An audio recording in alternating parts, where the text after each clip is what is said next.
맡기셨네. 오직 사랑, 그 사랑 때문에 하늘 붙잡아버리고 십자가 지셨네. 나를 위해 오직 나를 살리시기 위해. 거룩한 주님의 날에 우리 하나님께 예배드리시기 위해 예배 자리에 함께 하신 여러분 모두를 우리 주님의 이름으로 환영하고 또 축복합니다. 우리 하나님께 예배드리시기 전에 앞뒤 좌우에 계신 우리 성도님들과 먼저 사랑의 인사 나누셨으면 좋겠습니다. 우리 주님의 이름으로 사랑하고 존경하고 축복합니다 하시며 인사 나누시겠습니다. 축복합니다.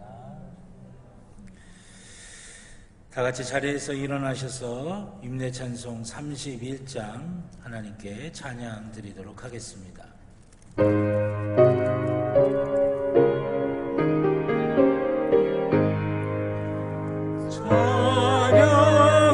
찬양하라 복되신 구세주 예수, 백성들아 사랑을 전하세.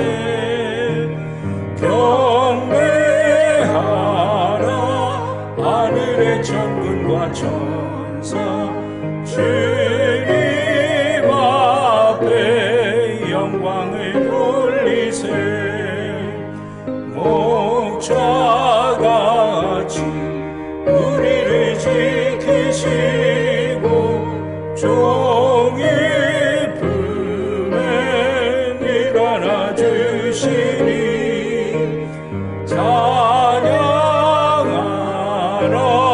높으신 권세를 찬양 찬양 찬양 영원히 드리세.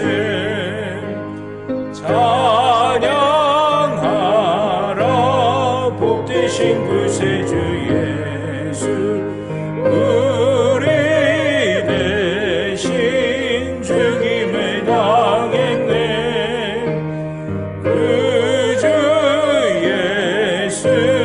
영원한 구원의 소망 경배하며 겸손히 절하세. 찬양하라 우리 죄 지신 예수, 그의 사랑 한없이 크셔라. 찬양하라 높으신 권세를 찬양 찬양 찬양 영원히 드리세. 찬양하라 복되신 구세주 예수, 천사들아 즐겁게 찬양해. 주 예수 영원히 다스리시니 멸류관을 주 앞에 드리세. 그 주 예수 세상을 이기시고 영광 중에 또다시 오시리. 찬양하라 높으신 권세를 찬양 찬양 찬양 영원히 드리세. 아멘. 여호와는 나의 피난처요 나의 요새요 내가 의뢰하는 하나님이라. 아멘. 하나님 앞에 우리의 죄를 다 같이 고백하시겠습니다. 자비로우신 하나님, 주님께서는 행함이 없는 믿음은 그 자체가 죽은 것이라고 말씀하셨는데 저희의 믿음이 그러했습니다. 헐벗은 자를 보면서는 따뜻하게 하라. 굶주린 자를 만나서는 배부르게 하라. 말로만 사랑을 베풀었습니다. 갇힌 자를 돌아보지 않았고 고아와 과부와 나그네와 고통 중에 있는 자에게 눈을 감았습니다. 병든 자를 위해서 중보하며 기도해 주지 않았고 고독과 외로움에 두려워하는 홀로 된 교우들에게도 관심을 기울여 주지 못했습니다. 주님, 행함과 실천이 따르지 않는 우리의 허망한 믿음을 용서해 주옵소서. 이제부터는 사랑의 수고와 믿음의 역사와 소망의 인내가 따르는 행함이 있게 하셔서 우리의 신앙생활 속에 견실한 열매들이 맺어지게 하옵소서.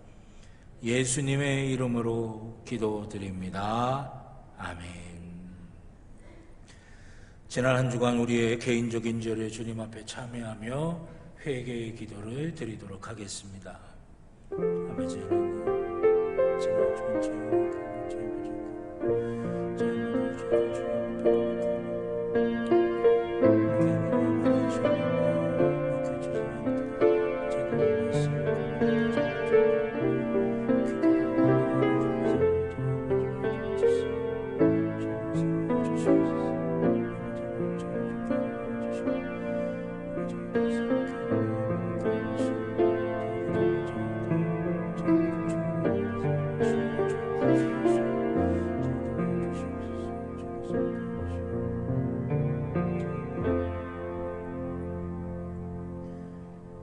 우리를 용서하시는 하나님의 말씀을 들으시기 바랍니다.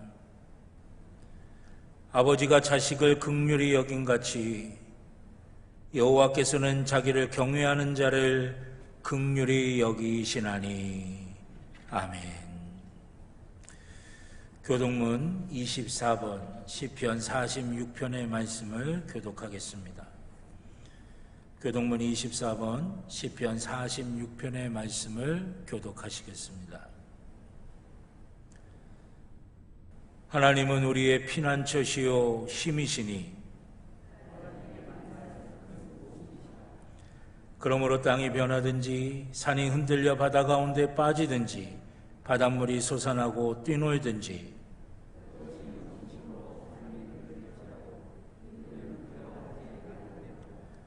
한 시내가 있어 나뉘어 흘러 하나님의 성 곧 지존하신 이의 성소를 기쁘게 하도다.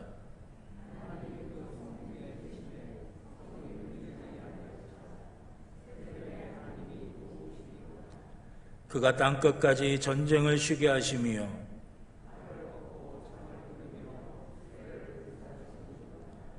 이르시기를 너희는 가만히 있어 내가 하나님됨을 알지어다.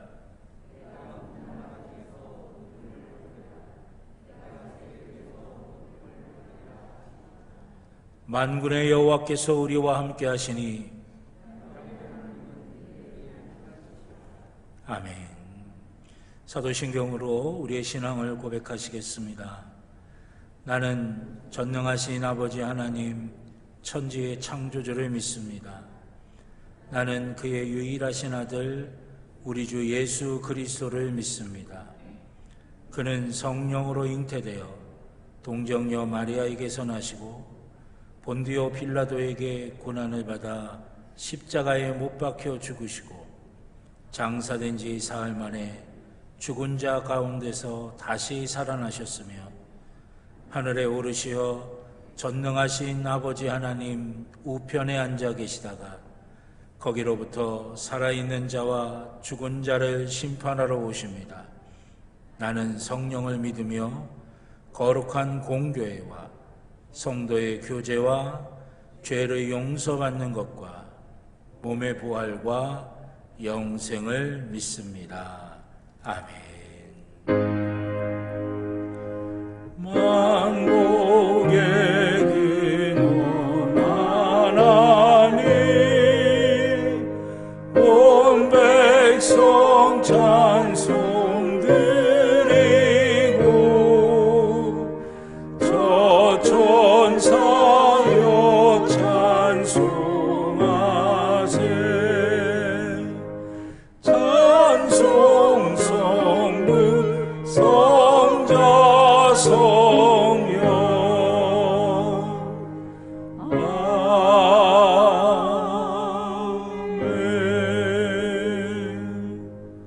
자리에 앉아주시기 바랍니다. 김종수 장로님 기도하시겠습니다.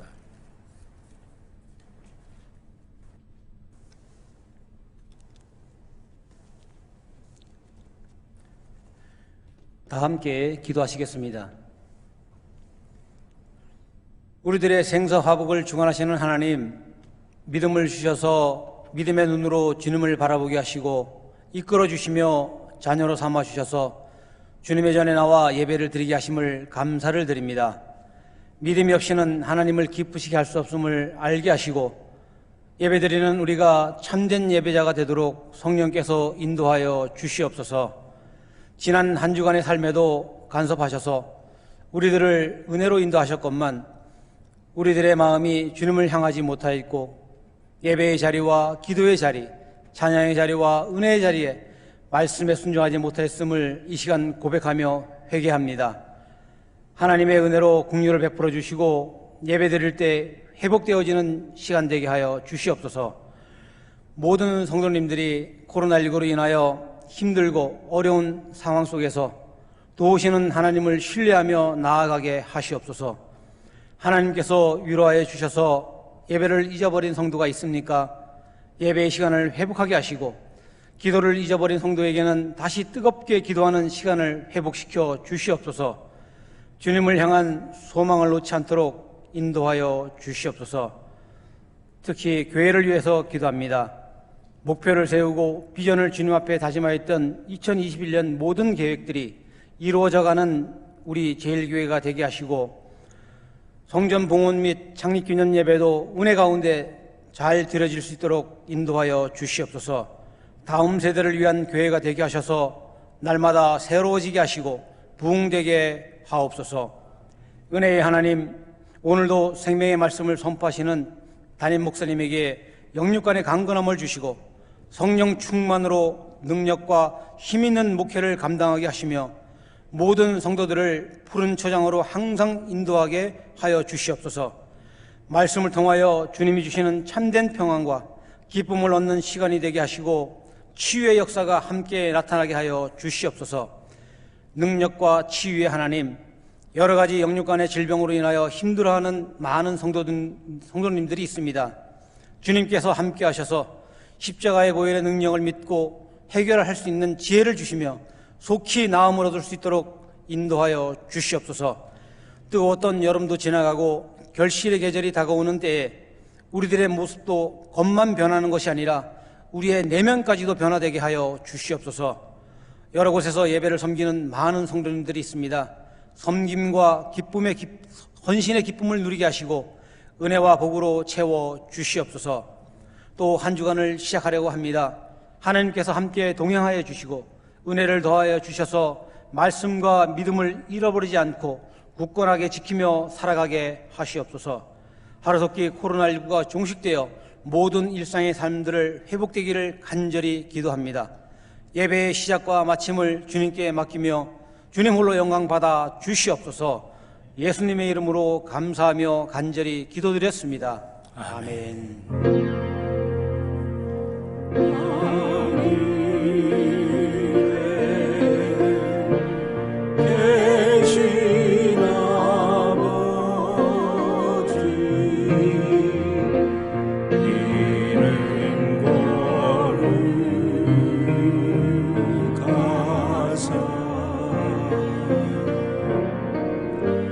주님 나라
우리에게 주신 하나님의 말씀은 신약성경 사도행전 16장 11절로 15절의 말씀입니다. 사도행전 16장 11절로 15절, 신약성경 215쪽입니다. 신약성경 215쪽, 사도행전 16장 11절로 15절의 말씀입니다.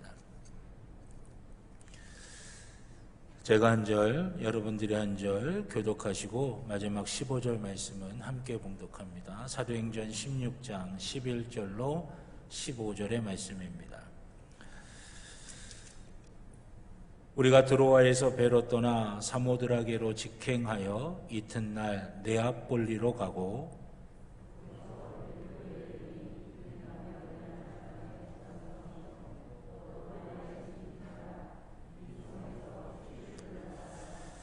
안식일에 우리가 기도할 곳이 있을까 하여 문밖 강가에 나가 거기 앉아서 모인 여자들에게 말하는데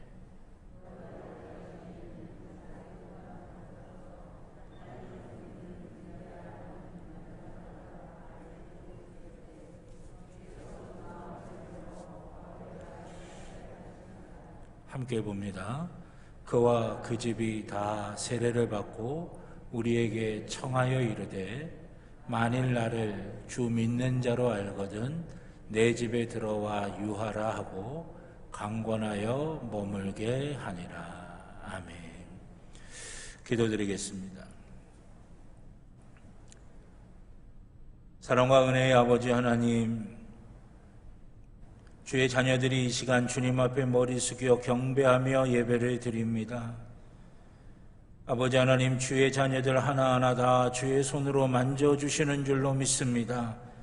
이 시간 우리 가운데 역사하여 주셔서 우리의 영혼의 상태, 우리의 마음의 상태, 우리의 육신의 상태, 우리의 삶의 상태, 우리 주님이 하나하나 다 들추어 보시며 아시는 줄 믿사오니 각기에게 필요한 은혜를 허락하여 주시옵소서. 상한 마음이 있다면 위로하여 주시고 연약함이 있다면 강건케 하여 주시옵소서. 영적으로 방황했던 것들이 있다면 믿음이 더욱더 굳건하게 하여 주셔서 늘 하나님의 향한 소망이 넘쳐나게 하여 주시옵소서. 아버지 하나님, 한 영혼 한 영혼 하나님의 은혜로 채워지게 하여 주셔서 거저왔다 거저가지 아니하게 하여 주시며 하나님을 느끼고 하나님을 경험하고 하나님을 누리게 하여 주시옵소서. 세상에서 우리 힘으로만 살 수 없습니다. 하나님이 붙들어 주셔야만 하고 우리 하나님이 인도하여 주셔야만 합니다. 이 시간 그 하나님 붙들게 하여 주시옵소서. 우리의 심령 속에 하나님으로 가득 채워져서 가는 귀한 시간 되게 하여 주시옵소서. 말씀 앞에 섭니다. 말씀을 향하여 경건한 두려움이 우리 가운데 있게 하여 주시사 경외함으로 하나님의 말씀 앞에 서게 하여 주시사 그 말씀이 우리의 심령 곳으로 찔러 쪼개어 새롭게 하는 귀한 역사를 누리게 하여 주시옵소서. 부족한 종의 입술에 성령의 기름을 부으시사 사람의 말이 아닌 하나님의 말씀이 되게 하여 주시고 사랑하는 성도들의 심령마다 함께 하여 주셔서 하나님의 말씀이 하나님의 말씀으로 들려지는 귀한 복과 은혜가 있게 하여 주시옵소서. 감사드리며 예수님의 이름으로 기도드렸습니다. 아멘. 할렐루야, 할렐루야.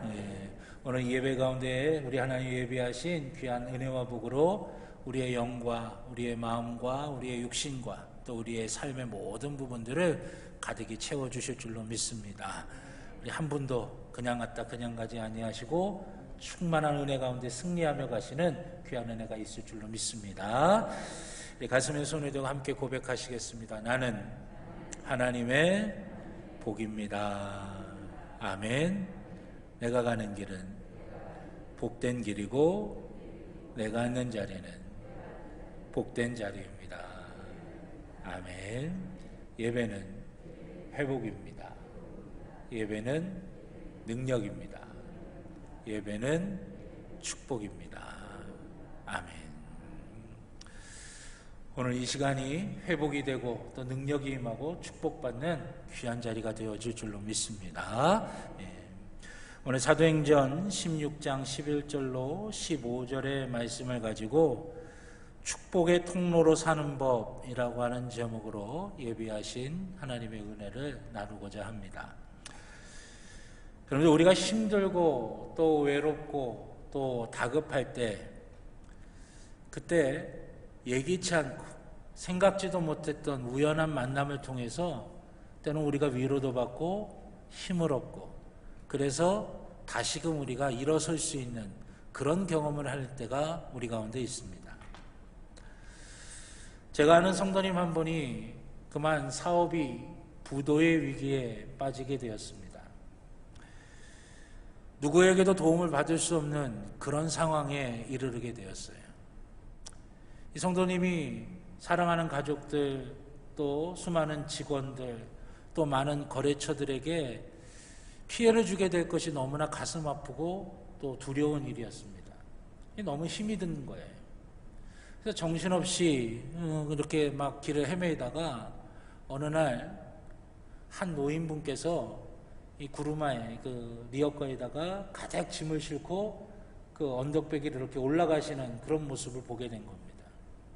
아무 생각 없이 이 성도님께서 그냥 그 리어커를 뒤에서 이렇게 밀어드렸대요. 한참 그렇게 가다가 이제 힘이 드니까 중간에서 좀 서서 좀 쉬는 시간을 좀 가지면서 이런저런 이야기를 나누게 됐다고 합니다. 그러다 이 성도님께서 그 노인분께 이렇게 여쭤봤대요. 힘드시지 않으세요? 그랬더니 이 노인분께서 힘들죠. 그런데 부모 다 잃어버리고 내게 맡겨진 어린 손주들, 내가 이거 해서 먹이고 입히고 또 공부시킬 수 있으니 그래도 얼마나 감사한 일입니까? 라고 빙그레 웃으시면서 그렇게 이야기하시는 그 이야기를 듣는 순간 마음에서 뭔가 뜨거운 게 이렇게 콕 하고 올라오는 그런 마음이 들면서, 그래, 내가 좌절할 때가 아니지, 내가 절망할 때가 아니야, 내게 딸린 가족들이 있고 직원들이 있고 또 내가 책임져야 될 거래처가 있으니까 내가 다시금 힘을 내야지.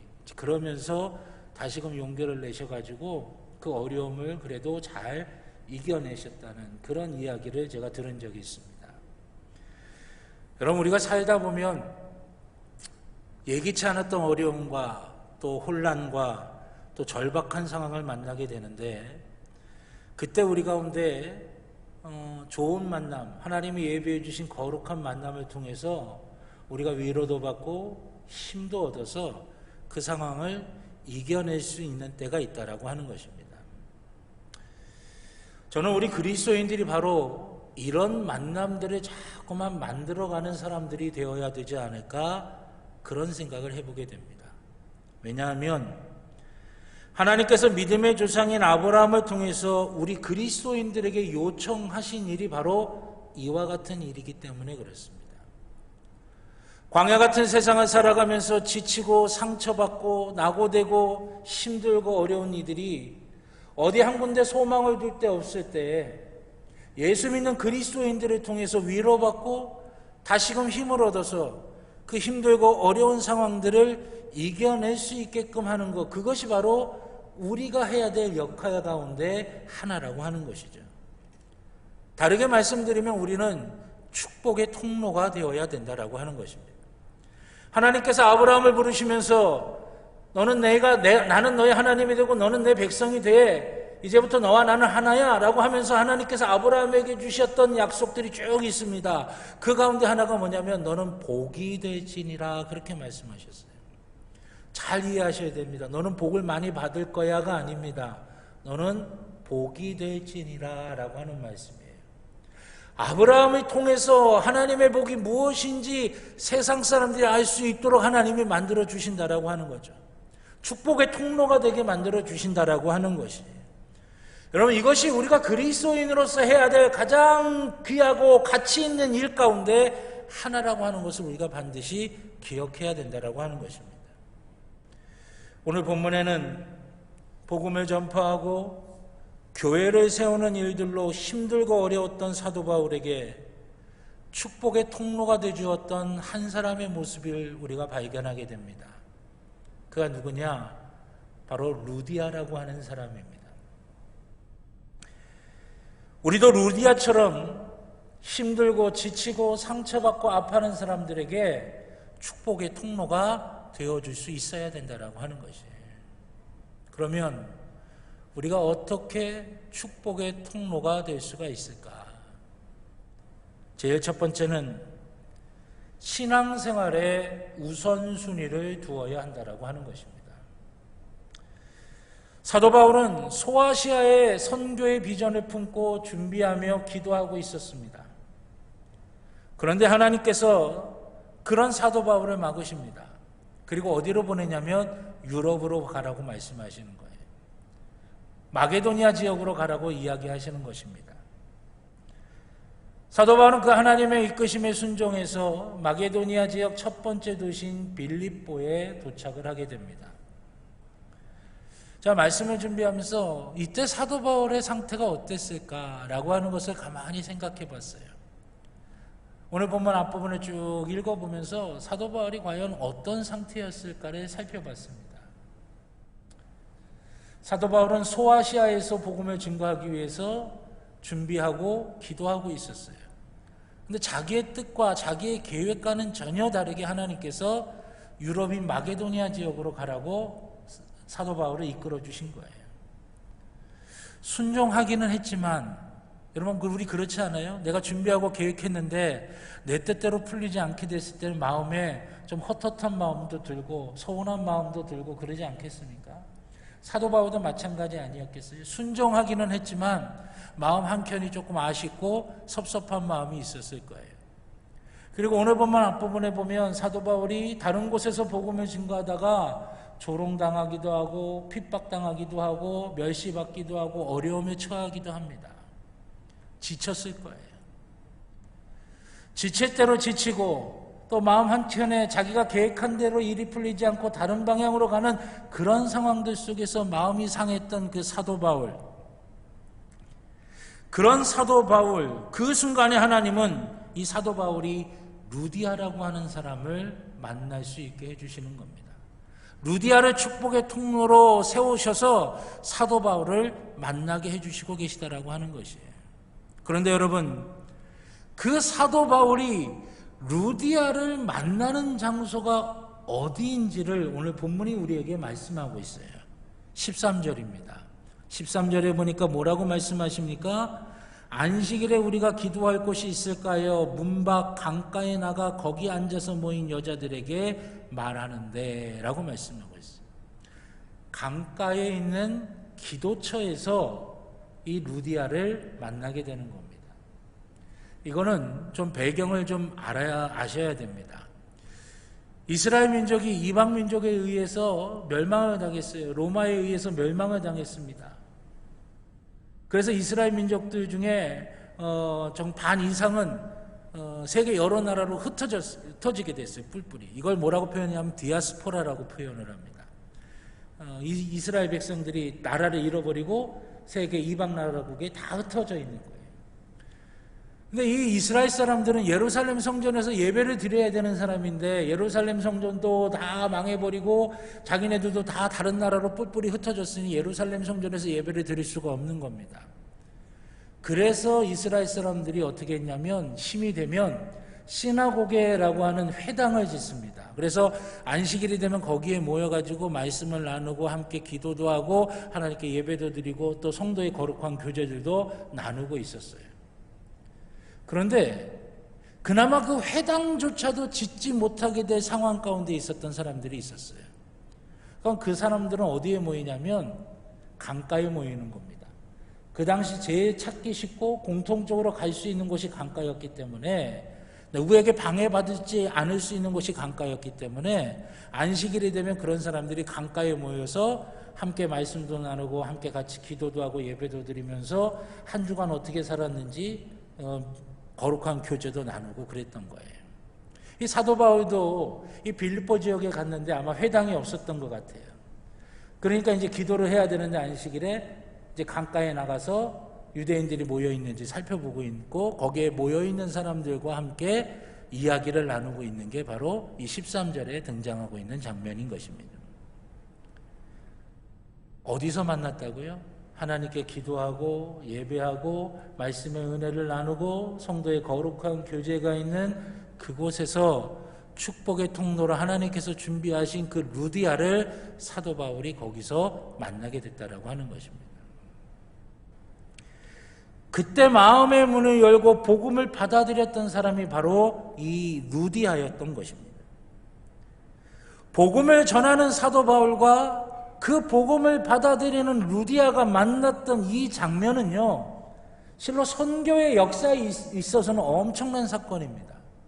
복음이 드디어 유럽으로 문이 열려지면서 그 복음이 들어가기 시작했다라고 하는 것이죠. 유럽을 향해 복음이 들어가기 시작했고 결국 그 복음은 유럽 전체의 수많은 교회들을 세워가기 시작했던 것입니다.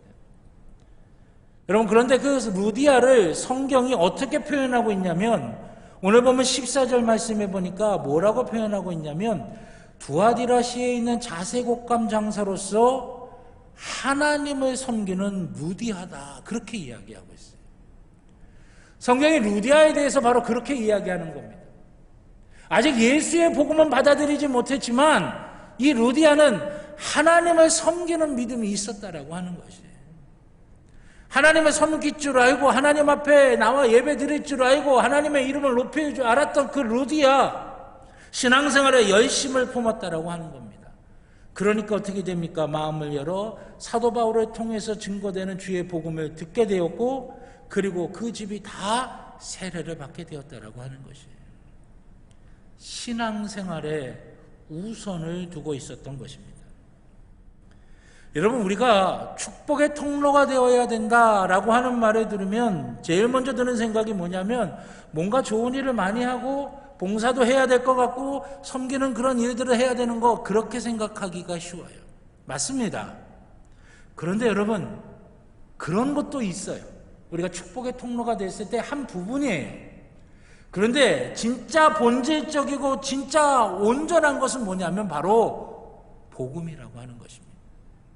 복음이 있어야 된다라고 하는 것이에요. 주 예수의 복음이 우리 가운데 있어야, 그래야 우리가 진정으로 축복의 통로로서의 삶을 살아갈 수가 있게 되는 것이에요. 우리를 통해 복음이 세상에 흘러들어가게 될 때에 윤리도 봉사도 섬김도 교육도 비로소 완전해질 수가 있는 것입니다. 사랑하신 여러분, 우리의 신앙 위에 윤리가, 우리의 신앙 위에 봉사가, 우리의 신앙 위에 섬김이, 우리의 신앙 위에 교육이 세워질 수 있기를 주님의 이름으로 축원합니다. 먼저 섬겼던 교회에서 뭔가 이렇게 바자회도 하고 체육대회도 하면 늘 꼭 싸움으로 끝난다고 제가 간 그 첫 해에 걱정들이 많았어요. 도대체 왜 그럴까? 제가 잘 모르니까 이제 그랬는데 나중에 알고 보니까요, 바자회를 주일날 하시는 거예요. 그러니까 여성교회분이 이제 목사는 예배를 드리다 보면 알거든요. 여성교회분들이 예배를 드리는데 정신은 온통 어디 가 있느냐? 바자회 하는 거에 가 있는 거예요. 토요일날 하자고 말씀을 드렸어요. 그랬더니 성도들이 오지 않으면 수입이 떨어진다고 막 걱정을 하시는 거예요. 토요일날 하시자고, 2주간에 거쳐서 토요일날 하시자고 걱정들을 하시며 했는데 웬걸요, 토요일날 2주간에 걸쳐서 하니까 기존에 했던 것보다 몇 배의 어떤 그런 그 수입이 나서 그걸로 어려운 교회들을, 또 어려운 이웃들을 많이 도울 수가 있었어요. 돕는 거 좋죠. 그러나 여러분, 우리의 본질이 흐트러져서는 안 된다라고 하는 것이. 체육대회를 하는데 주일날 합니다. 9시 예배만 드리고 가서 체육대회를 하는 거예요. 근데 그나마 준비하는 분들은 9시 예배도 못 드리시고 가서 준비하시는 거예요. 주일을 예배를 드리지 못하는 거예요. 토요일날 하자고. 많은 분들이 못 오신다는 거예요. 아니, 괜찮다고. 근데 웬걸요, 주일날 할 때보다 오히려 더 많은 분들이 와서 체육대회가 아주 흥황 가운데 잘 끝났었어요. 여러분, 우리가 걱정하는 부분이 있긴 하지만, 그러나 진짜는 무엇입니까? 우리가 우리의 신앙 위에 그 모든 것들을 해야만 온전해질 수 있다라고 하는 것이에요. 한국 교회사 속에서도 그런 모습이 등장을 합니다. 우리나라가 일제 식민지에 있을 때에 수많은 젊은이들이 독립운동에 헌신을 했습니다. 근데 가만히 보니까 교회 사람들이 많이 모이는 거예요. 그러니까 이 젊은이들, 야, 저 교회를 이용해서 독립운동을 하면 다 잘 될 수 있겠다라고 이제 생각을 해가지고 교회로 다 몰려들었어요. 그런데 그 중에 정말 은혜를 받은 청년들이 생기는 거예요. 예수를 만난 청년들이 생기는 거예요. 그러면서 독실한 기독교인으로 바꿔지게 됩니다. 그러나 여전히 교회를 하나의 수단으로만 생각하면서 그렇게 생각하는 청년들도 있었던 거죠. 근데 일제가 가만히 보니까 교회가 자꾸만 독립운동을 하거든요. 그러니까 교회를 탄압하기 시작했어요. 교회 박해가 들어가기 시작했어요. 어떤 일이 벌어지는 줄 아십니까? 정말 예수를 만나서 온전한 신앙을 갖고 있는 청년들은 끝까지 그 교회에 남아서 독립운동을 하는 거예요. 또 고난당하는 사람들을 돕는 거예요. 그런데 그렇지 않은 청년들은 다 뿔뿔이 흩어져 버리고 말았어요. 왜? 독립운동을 하는 게 하나님의 뜻이라고 믿고 하나님이 인도하시라고 믿는 때는 신앙이 들어가니까 어떤 박해와 어떤 핍박이 와도 흔들리지가 않게 되는 것이죠. 그거 붙들고 끝까지 가게 되는 거예요. 그래서 우리 교회, 우리 감리교회에서도 서울의 상동교회라든지 정동제일교회가 그런 역사들 속에서 독립운동을 통해서 이루어진 교회가 바로 거기서 일어나게 됐다라고 하는 거죠. 뭘 이야기하는 것이겠습니까? 신앙으로 해야, 믿음으로 해야 온전해지는 것이고 끝까지 갈 수 있는 것이고 완벽한 열매를 맺을 수가 있다라고 하는 것입니다. 우리가 신앙으로 할 수 있으려면, 복음이 우리를 통해서 세상에 흘러 들어가려면 어떻게 해야 되겠습니까? 먼저 내가 신앙으로 충만해야 되는 거예요. 내가 복음으로 충만해야 된다는 거예요. 내게서 나갈 게 없는데 어떻게 나갈 수가 있어요? 내게서 전할 게 없는데 어떻게 전할 수가 있겠습니까? 내가 복음으로 충만해지고 내가 신앙으로 온전해져야 나를 통해서 신앙이 증거되고 보여지고 나를 통해서 복음이 흘러 넘쳐 나가게 될 수가 있게 된다라고 하는 것이죠. 사랑하신 여러분, 우리가 축복의 통로가 된다라고 할 때 우리는 먼저 봉사나 섬김이나 윤리를 생각하기가 쉽습니다. 그러나 아닙니다. 그 모든 것들이 온전해지고 끝까지 가고 제대로 된 열매를 맺으려면 신앙이 굳건하게 뒷받침해 줘야 된다라고 하는 것이에요. 우리 평창제일교회 모든 성도님들은 굳건한 신앙 위에서 축복의 통로로서 아름답고 온전한 열매를 맺을 수 있는 귀한 은혜가 있기를 우리 주님의 이름으로 간절히 축원합니다. 두 번째는 즉시 순종할 수 있어야 된다는 것입니다. 이 루디아가 했던 사업은 뭐냐면 자주색 옷감을 판매하는 사업이었어요.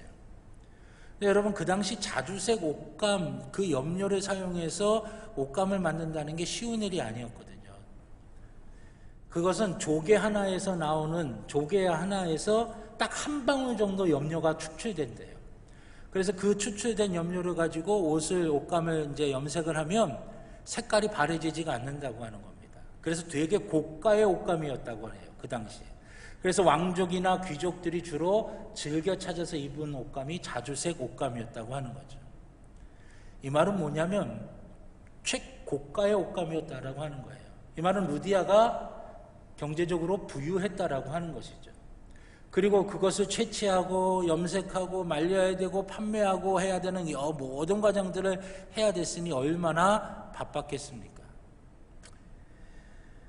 그런 그녀가 어떻게 축복의 통로가 되어서 하나님의 일에 동참할 수가 있었고, 어떻게 유럽 최초의 교인이 될 수가 있었고, 자기만 그런 게 아니라 자기 가족들을 다 세례받고 유럽 최초의 가정이, 구원받은 가정이 되게 할 수 있으며, 성경이 들어가는 곳마다 그 사람의 이름, 루디아의 이름이 위대한 이름으로 기억될 수 있게 되었을 수 있을까? 루디아는 안식일을 거룩하게 지키라고 하는 그 하나님의 명령에 순종해서 강가에 나가 안식일마다 예배드리고 기도하며 하나님의 말씀의 은혜를 나누었던 사람입니다. 아마 그 강가 기도처에서 이렇게 기도했을 겁니다. 하나님, 우리가 이곳에 모여서 이렇게 은혜를 나누지만 우리가 목자 없는 양처럼 이렇게 헤매입니다.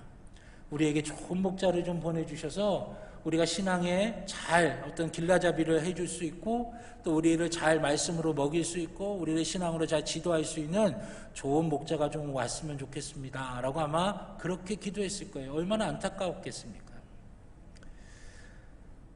그래서 하나님께서는 그들을 긍휼하게 여기셔서 소아시아로 가려고 준비했던 사도 바울의 방향을 틀어서 유럽으로 가게끔 그렇게 만들어 주시지 않았을까라고 하는 생각을 해보게 됩니다.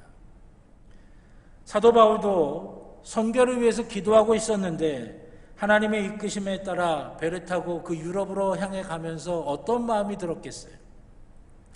도대체 그 환상 중에 봤던 그 사람이 도대체 어떤 사람일까 궁금해하고 있었을 거예요. 그런데 그 빌립보 강가에서 기도하는 사람들 속에 그들에게 복음을 전할 때 남들과는 다르게 눈을 똘망똘망 하면서 스폰지처럼 그 복음을 받아들이고 있는 그 루디아를 보면서 하나님께서 환상 중에 보여줬던 사람이 바로 저 사람이구나 라고 하는 걸 깨닫게 될 수 있었다고 하는 거죠. 그 뭘 말씀드리냐면 하나님의 놀라운 역사는요, 기도와 기도가 맞부딪힐 때 일어난다라고 하는 거예요. 우리에게 좋은 목자를 보내주세요 기도했던 그 루디아의 기도와 하나님의 복음이 전 세계에 뻗어나가게 해주세요 했던 이 사도 바울의 기도가 맞부딪혔을 때에 유럽의 복음의 문이 열릴 수 있는 그 사도 바울과 루디아의 만남이 이루어지게 됐다라고 하는 것이에요. 여러분, 그렇기 때문에 우리 믿음의 사람들은 뭐냐? 기도하는 사람이라고 하는 것입니다. 여러분, 루디아는요 많은 것을 가지고 있었던 부자였어요. 그런데 인생을 가치 있고 행복하게 사는 것이 돈이 아니라 하나님의 은혜로만 가능하다라고 하는 것을 깨닫고 믿고 기도했던 사람이라고 하는 것이에요. 그래서 여러분, 루디아는 그냥 부자가 아니라 기도하는 부자였다라고 하는 것입니다. 우리 사랑하는 여러분들도 기도하는 부자, 기도하는 백성, 기도하는 주님의 자녀들, 기도하는 사람들이 되기를 주님의 이름으로 축원합니다. 기도의 줄을 놓지 마세요. 기도는 가장 위대한 축복이면서 우리의 영혼과 삶을 풍성하게 할 수 있는 하나님의 선물이라고 하는 것입니다. 이 기도와 기도가 부딪혔을 때에 하나님의 놀라운 역사가 일어나게 된다고 하는 것이에요. 그런데 여러분, 기도에서 가장 중요한 게 무엇이겠습니까?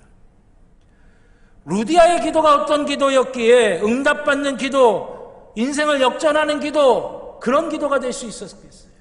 사도 바울의 기도가 어떤 기도였기 때문에 축복의 통로인 그 루디아를 만날 수 있는 그런 응답을 받을 수 있었겠습니까?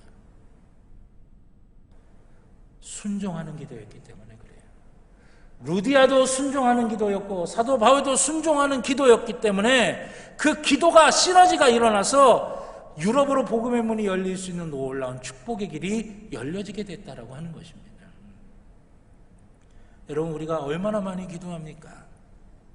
그런데 여러분, 그 기도가 공허한 기도가 되지 않으려면 순종해야 된다라고 하는 것이에요. 기도는 기도를 위한 기도가 아닙니다. 기도는 순종을 위한 기도예요. 우리 주님께서 겟세마네에서 땀방울이 핏방울이 되기까지 기도하실 때 그 기도의 내용은 뭡니까? 이 잔을 내게서 지나가게 해 주시옵소서. 그만큼 두렵고 힘든 일이었지만 그러나 아버지의 뜻이라면 내가 십자가에 달려 죽습니다. 그거예요. 순종하겠다라고 하는 기도예요.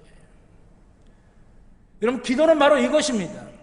여러분, 기도를 많이 하는 게 아름다운 일이에요. 그러나 더 아름다운 일은 그 기도를 실천과 순종으로 이어지게 만드는 것, 이게 더 아름다운 기도라고 하는 것입니다.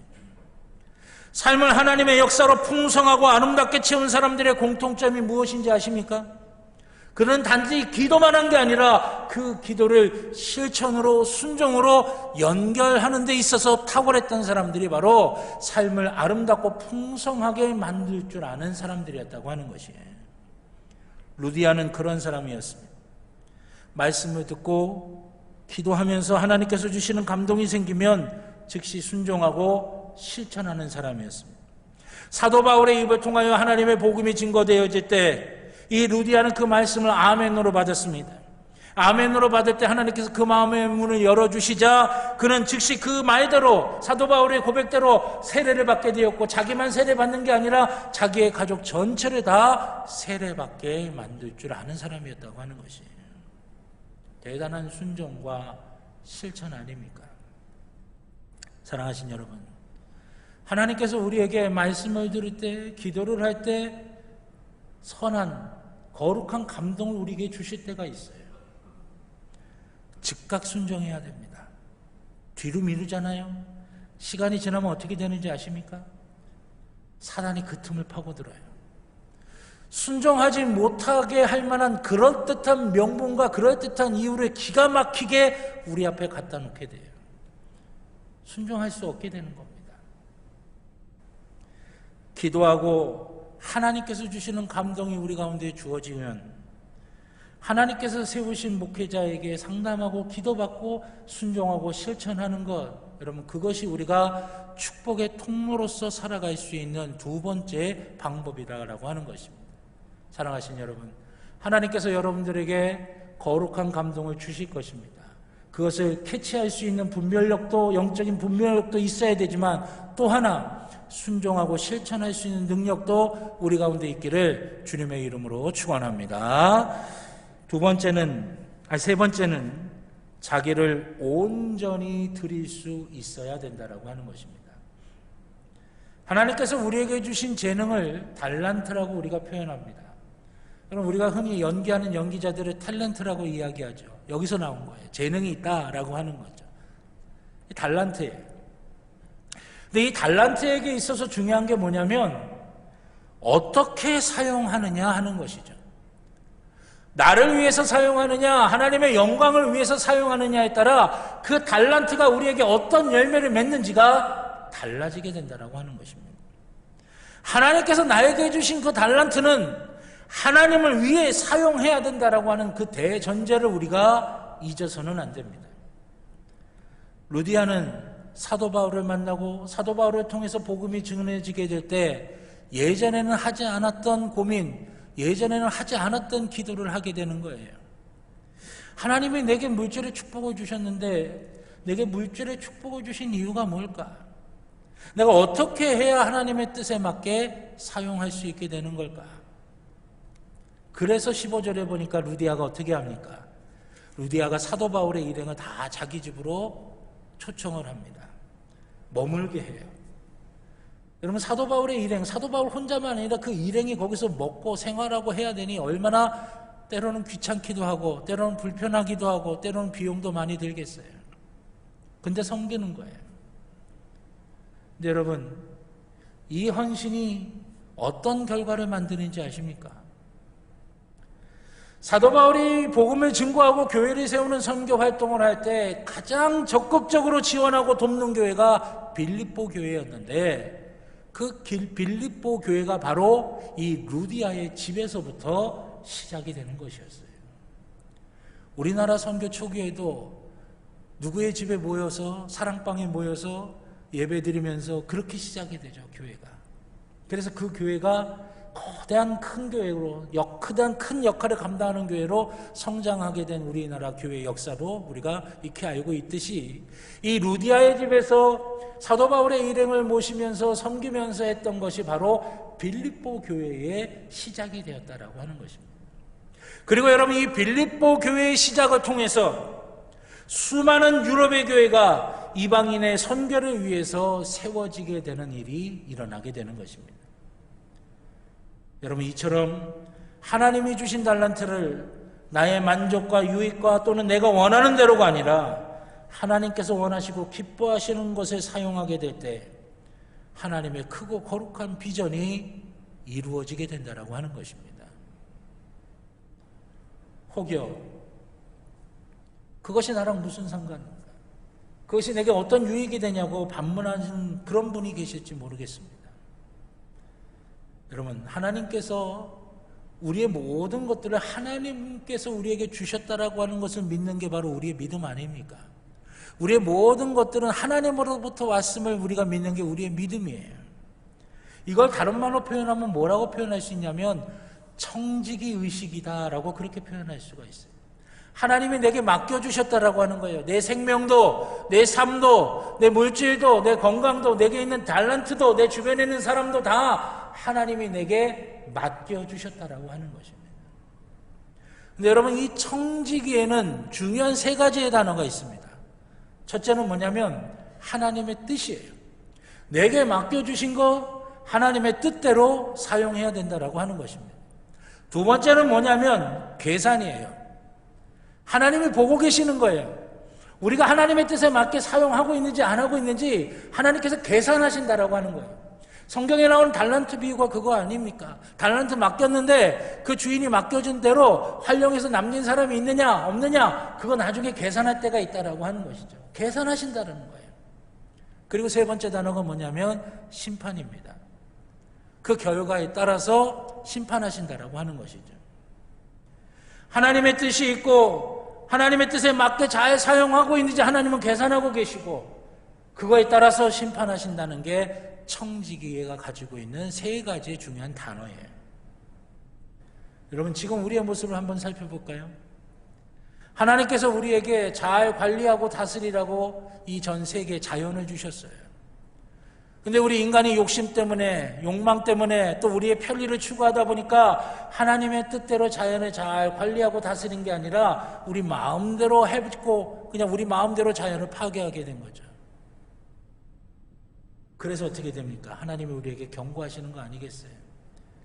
기후의 위기가 온갖 바이러스가 우리에게 지금 경고하고 있는 거예요. 정신 차리라고 하는 겁니다. 하나님의 뜻에 맞게 제대로 잘 사용하라고 하시는 거예요. 우리가 믿음으로 하나님께서 우리에게 주신 것의 뜻을 알고 그 뜻에 맞게 잘 사용하는 것, 여러분 그것이 하나님의 크고 거룩한 비전에 맞추는 것이라고 말씀을 드렸어요. 그런데 결국 이것은 우리에게도 유익이 된다라고 하는 것입니다. 우리의 삶이 하나님께서 원하시는 삶의 질서가 세워질 때에만 비로소 하나님의 은혜와 복이 우리 가운데 채워지기 때문이라고 하는 것이에요.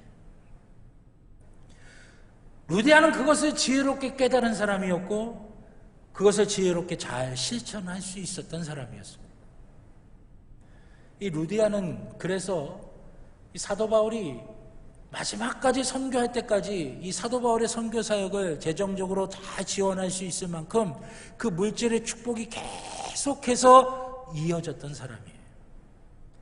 자, 빌립보서 1장 3절로 5절의 말씀입니다.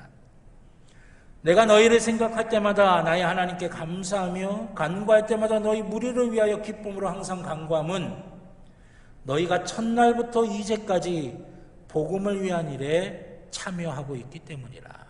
아멘. 첫날부터 지금까지 복음을 위한 일에 참여하고 있다라고 하는 거죠. 여러분 이 빌립보서는 사도 바울이 이제 로마 감옥에 갇혀서 순교할 날을 기다리고 있었던 그때 여러분 이 감옥이라고 하는 게 지금은 나라에서 다 먹을 거 입을 거 병들면 치료할 거 다 대주잖아요. 근데 그 당시 로마 감독은 그게 아니에요. 자기가 알아서 해야 됐던 거예요. 주변의 식구들이 아는 사람들이 그거 챙겨주지 않으면 쫄쫄 굶어야 되는 거예요. 옷도 입을 수가 없는 거예요. 그러니 감옥에 한 사람 들어가면 그 주변의 가족들과 그 주변에 아는 사람들이 재정적으로 엄청나게 부담이 됐던 거죠. 그런데 그 로마 감옥에 갇혀 있었던 이 사도 바울의 재정적인 것을 뒷받침을 누가 했느냐? 빌립보 교회가 했다라고 하는 거예요. 그러니까 이 빌립보서는 뭐냐면 이 마지막 순교하기 전에 로마 감옥에 갇혀 있었던 이 사도 바울에게 빌립보 교회에서 쓸 것과 필요한 것들을 다 보내주는 거예요. 그리고 빌립보 교회 소식도 이렇게 전해 들은 거예요. 그래서 이 사도 바울이 그 빌립보 교회에 내가 감사하다라고 하는 인사와 더불어서 그 빌립보 교회에 권면하고 당부하는 말을 같이 적어서 편지로 보낸 것, 그것이 바로 빌립보서의 내용이라고 하는 것이죠. 이 말은 뭐냐면 사도 바울의 마지막까지 누가 이 사도 바울의 선교 사역을 후원하고 있었느냐? 빌립보 교회라고 하는 것입니다. 그 빌립보 교회에서 이 후원 사역의 중축돌이 누구냐? 중심에 누가 있었느냐? 루디아가 있었다라고 하는 것이죠. 처음부터 첫날부터 이제까지 첫날 그 집에서 사도 바울 일행을 대접하면서 빌립보 교회가 시작할 수 있게 만든 그 시점부터 지금까지 이 빌립보의 루디아를 중심으로 해서 사도 바울의 선교 사역을 지속적으로 돕고 있었다라고 하는 것입니다. 자, 빌립보서 4장 3절 여러분 한번 직접 찾아보시기 바랍니다. 빌립보서 4장 3절입니다. 신약성경 322쪽입니다.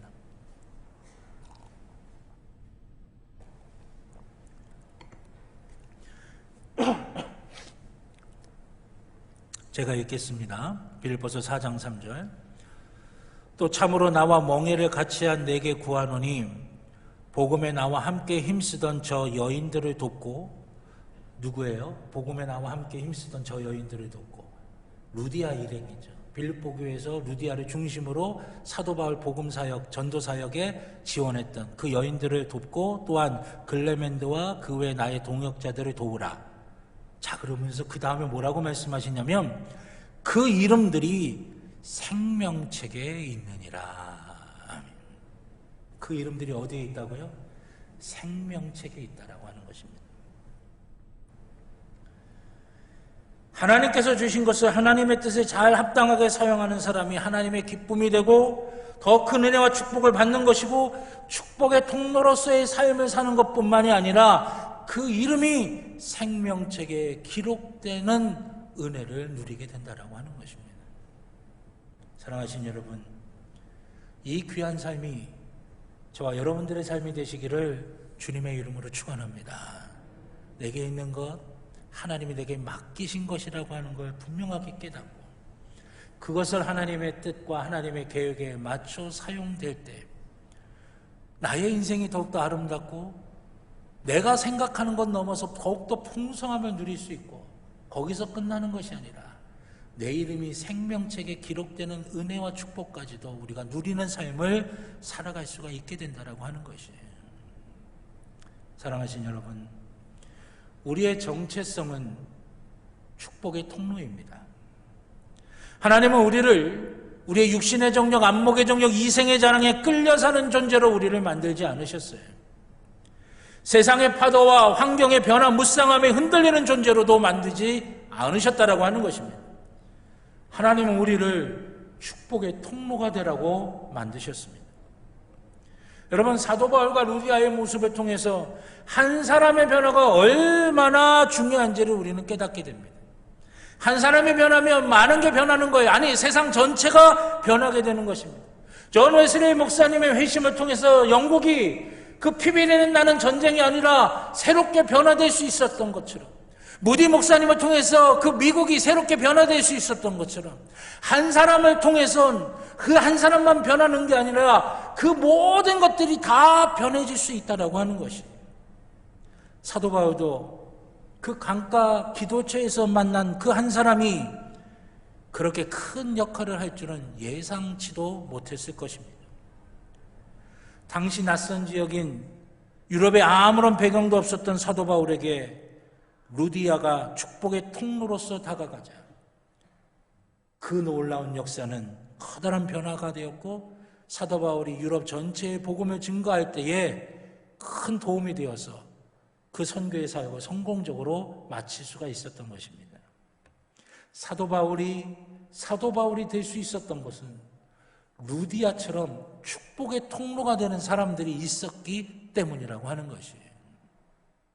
하나님은 지금 이곳에서도 축복의 통로를 찾고 계십니다. 우리가 축복의 통로가 되기를 원하고 계시는 것입니다. 여러분, 우연히 우리가 교회에 나왔다고 생각하십니까? 우리 기독교 신앙에서는 우연이 없습니다.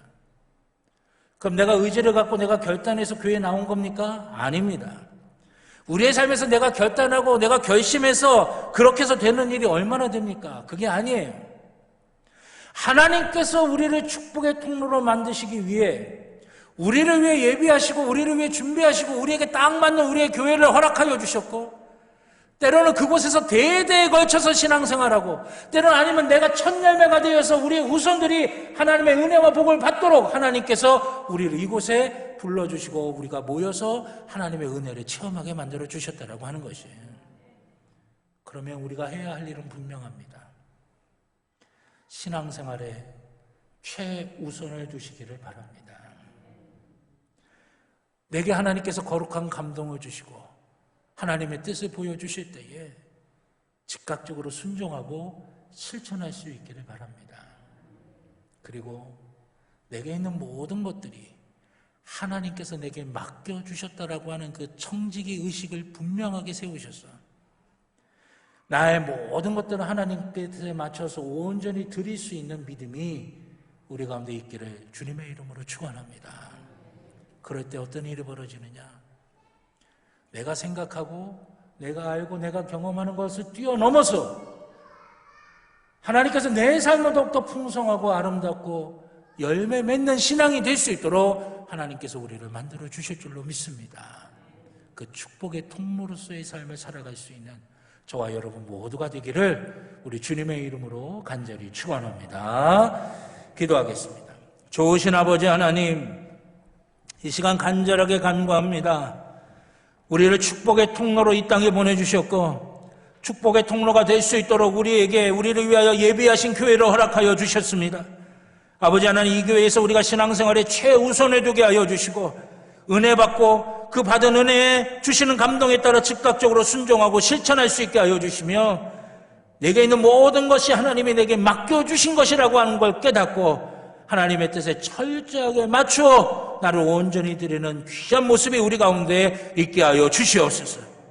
그래야 우리의 삶이 더욱더 아름다워지게 하여 주시고 더욱더 풍성하게 되게 하여 주시며 늘 승리할 수 있게 하여 주시고 우리의 이름이 생명책에 기록된 복된 인생으로 살게 하여 주시옵소서.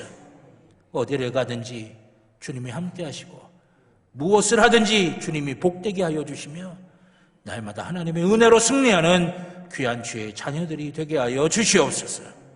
감사드리며 예수님의 이름으로 기도드렸습니다. 아멘. 감사합니다. 우리 찬송가 436장 찬양하시면서 드리신 예물 하나님께 봉헌하시겠습니다. 마지막 절은 다 자리에서 일어나셔서 찬양 드리도록 하겠습니다.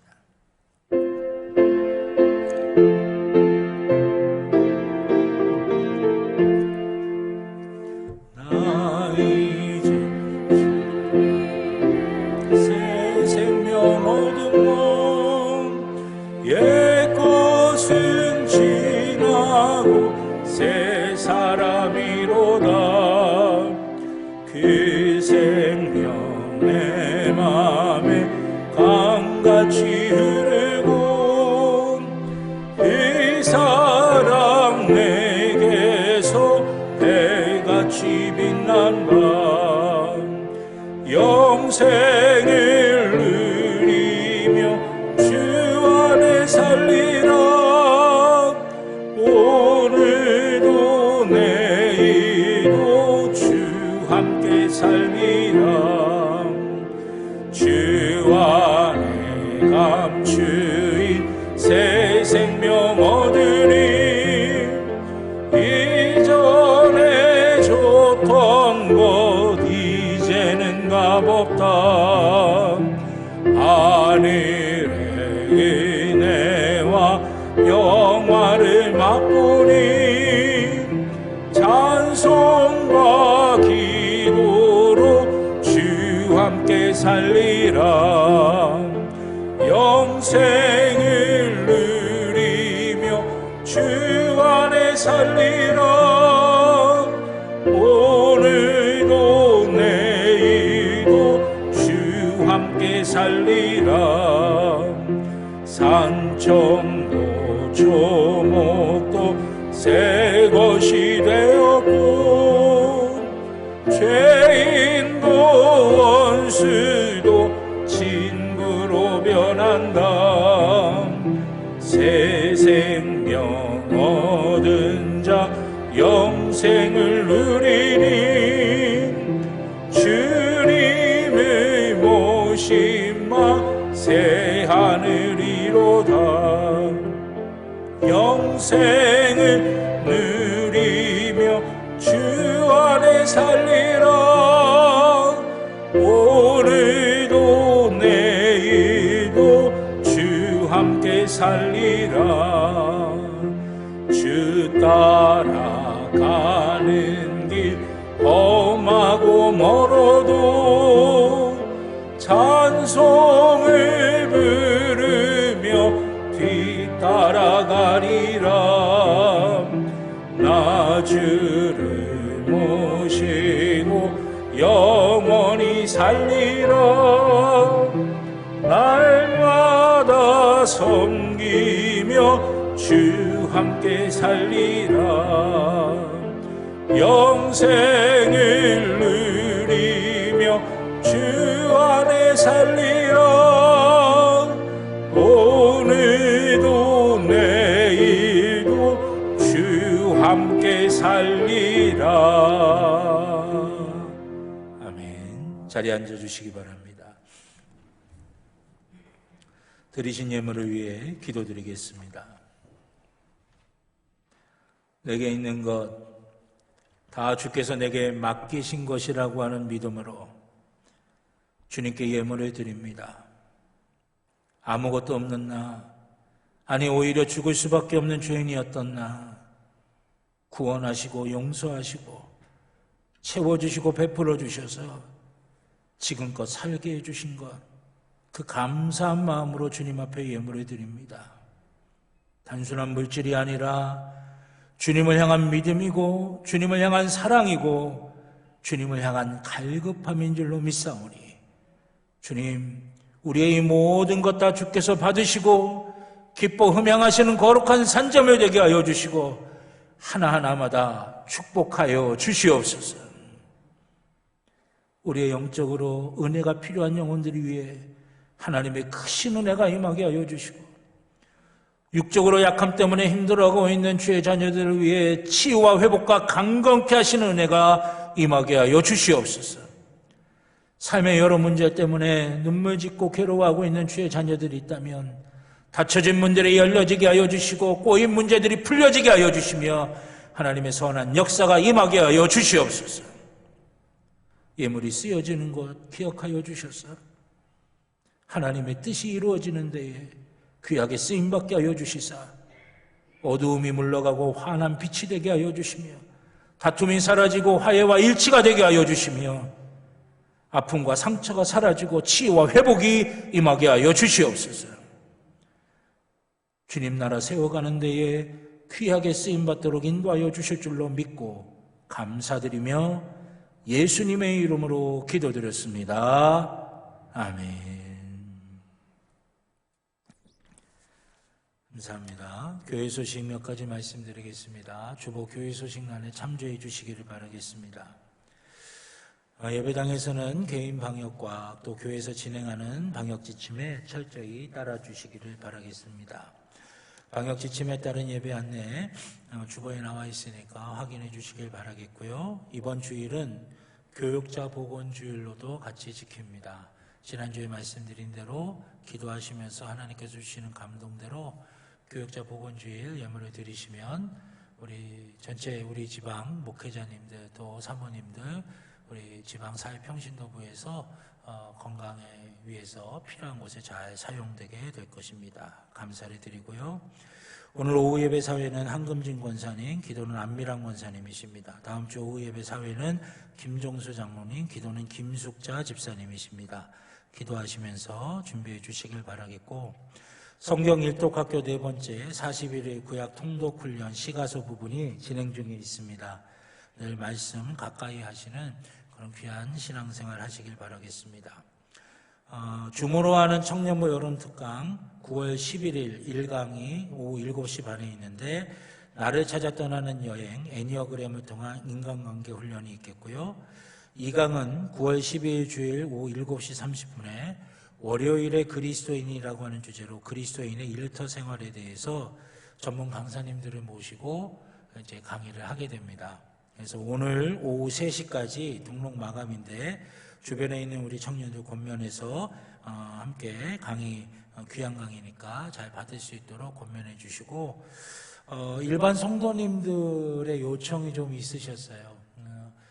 일반 청년부 특강이긴 하지만 좀 우리 일반 성도님들도 들으시고 싶다라고 하는 요청이 있으셔서 우리 어차피 줌으로 하는 거니까 인원수가 좀 많이 들어도 괜찮습니다. 그래서 우리 일반 성도님들께도 강의를 오픈을 합니다. 그래서 우리 진현민 청년회장이나 또는 담임 목사 사무에게 신청을 해주시면 이제 같이 이 줌으로 하는 이 특강을 이제 수강하실 수가 있으십니다. 그런데 반드시 말씀을 해주셔야 돼요. 왜냐하면 그 나를 찾아 떠나는 여행 애니어그램을 통한 인간관계 훈련 같은 경우는 먼저 내 자신의 성격과 나가 어떤 사람인지를 먼저 알아야 되거든요. 그러려면 자가 진단표에다 이렇게 체크를 먼저 하셔야 되는데 그걸 강의 중에 하시다 보면 시간이 많이 걸리니까 미리 하셔야 됩니다. 그래서 미리 그 자가 진단표를 나눠드려야 되니까 우리 일반 성도님 중에서 하시고 싶으신 분들은 미리 오늘 오후 3시까지 진현민 청년회장이나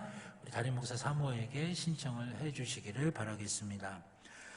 또 우리 상반기에 진행됐던 맘투맘 엄마의 마음 열기 하반기 온라인 강의가 이제 시작이 됩니다. 9월 7일서부터 매주 화요일 저녁 7시 30분에 줌을 통해서 진행이 되니까 상반기에 신청하신 분들은 하반기에 8주간 함께 하시기를 바라겠고요. 또 2021년도 하반기 40회 특별 새벽 기도회가 9월 27일서부터 11월 11일까지 주일을 제외한 40일 동안 진행이 되겠습니다. 어떤 말씀으로 은혜를 나누고 함께 기도를 해야 될까 기도하는 가운데 마태복음 13장 44절의 말씀을 가지고 보화를 캐내어 누리는 삶이라고 하는 주제로 지금 말씀을 준비하는 가운데 있습니다. 저만 준비해서는 안 되고요. 우리 성도님들도 같이 준비하셔야 돼요. 왜냐하면 준비한 만큼 하나님께서 은혜를 주십니다. 저는 그렇게 믿고 있어요. 그래서 여러분 우리가 이 새벽 기도의 시간에 하나님이 내게 주실 보화, 내가 누리게 될 보화를 기대하면서 잘 준비하셔서 이 40일 특세 기간 동안에 귀한 은혜와 또 승리의 체험을 하실 수 있기를 바라겠습니다. 우리 최순철 집사님, 이미경 권사님 장녀되는 우리 최한비 청년 이번 주 토요일 11일 결혼을 합니다. 결혼식은 충남 아산시에 있는 모나무루 아레나홀에서 결혼식이 진행이 되는데 오전 11시에 진행을 하니까 가실 분들은 교회에서는 오전 7시 30분에 출발하도록 하겠습니다. 그래서 가셔서 축복하실 분들은 오전 7시 30분 전까지 교회로 오시고요. 또 다른 분 아니신 분들은 미리 우리 인사하시고 축복해 주시기를 바라겠습니다. 이번 주 제단 미화는 전은범 성도님, 최은지 성도님 가정에서 생일 감사로 헌물하셨습니다. 귀한 가정 위해서 기도해 주시기를 바라겠습니다. 우리 옆에 계신 분들하고 한 번 더 인사하실까요? 한 주간도 승리하시길 바랍니다 하시면서요. 한 주간도 승리하시길 바랍니다. 다 같이 자리에서 일어나셔서 파송의 찬송 주님 말씀하시면 찬양 드리도록 하겠습니다.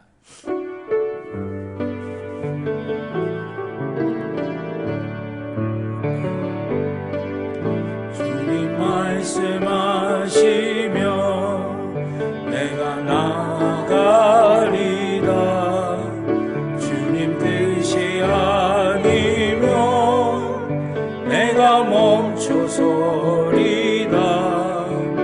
나의 가고서는 곧 주님 뜻에 있으니 오 주님 나를 이끄소서.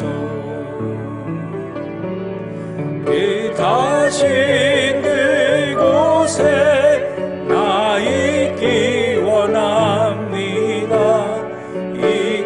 이끄시는 대로 순종하며 살리니 연약한 내 영혼 통하여 일하소서.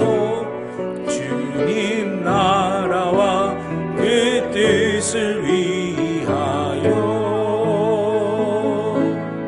오 주님 나를 이끄소서.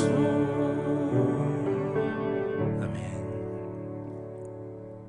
이제는 우리 주 예수 그리스도의 구원의 은혜와 하나님 아버지의 무한하신 사랑하심과 성령님의 감화 감동 인도하여 주시는 귀한 은총이 주의 사랑하는 자녀들의 머리 위에, 그 가정 위에, 그 일터 위에, 살아가는 모든 삶의 길들 위에 이제로부터 영원토록 함께하여 주시옵기를 간절히 축원하옵나이다.